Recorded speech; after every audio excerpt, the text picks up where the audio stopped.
Welcome to Coloring Stars. Hello, little artists. Today we are going to draw and color Peppa Pig, who needs to pee. Let's start. Draw Peppa Pig's eyes,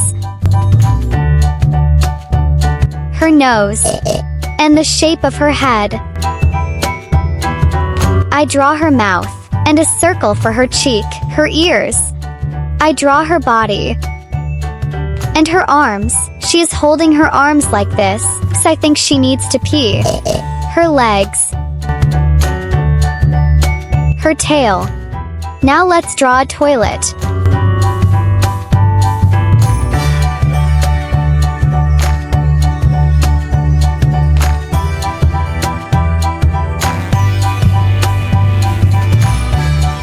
Let's color now. Pink for skin.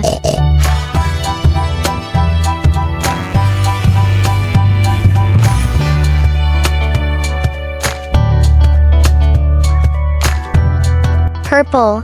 Red for dress. Blue for water. Purple.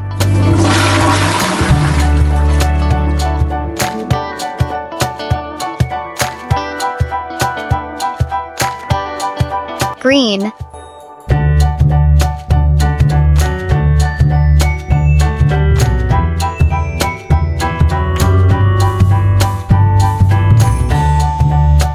And I add a little pink to the background. Great job, my little artists. You are doing amazing. I love drawing and coloring. Do you love drawing too? See you next time. Don't forget to subscribe my channel.